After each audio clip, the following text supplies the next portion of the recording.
Hi there, Facebook. Taylor Hemness here from 41 Action News, getting you ready for another episode of Faith in KC. This person behind me is Imam Dr. Abdelhamid Algizawi. He is from the Islamic Center of Johnston County, and he's my guest this week. I'm very excited about having him on because he is my first Muslim guest for Faith in KC.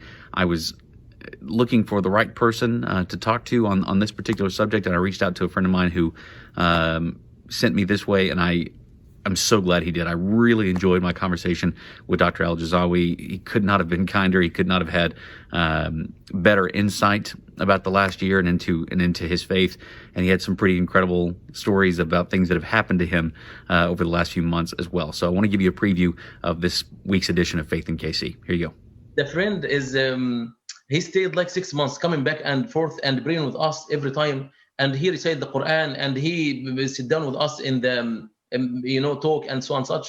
Even we hanged out many times, he and I, and we went and we eat. We go to gym together.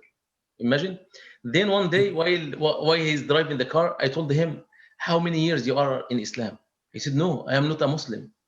I said, "What?"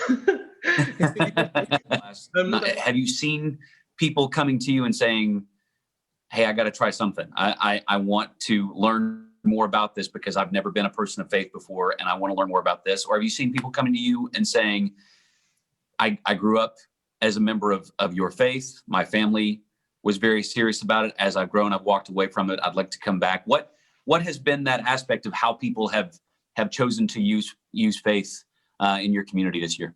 I see a lot of people come to religion these days because it's very hard for them, and they are living in high level of anxiety and stress. And they come for spirituality. They are looking for anything there in religion to help them to heal up their hearts and their minds and get out of this stress. Sometimes people, when the pandemic happened, they lost their jobs. So he becomes under the line, of poverty.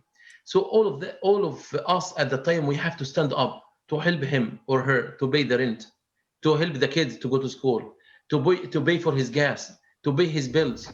That last response you heard there from Dr. Algizawi was about giving, the charitable aspect of the Islamic faith. There are 5 basic tenets of the Islamic faith. There are 5 parts of the faith, and we talked a lot about all 5 of them, but we talked a lot about charity, especially in the wake of 2020. And he really provided some things to me that I was not aware of, and talked a lot about keeping people at a certain line, not just one-time gifts. And it was really interesting to hear about what giving has looked like for him and his community during the pandemic. I really enjoyed my conversation with him. I hope you will too. The full episode will be available Sunday morning at 9 a.m. here on the 41 Action News Facebook page. It's also available as a podcast from the 41 Files platform as well. If you want to search that, that'll be available this weekend. As always, you can reach out to me on Facebook, Twitter, Instagram with questions, suggestions about who else I should speak to, comments that you're thinking as you watch these. But look for the full episode with Dr. Algizawi on Sunday morning here on 41 Action News.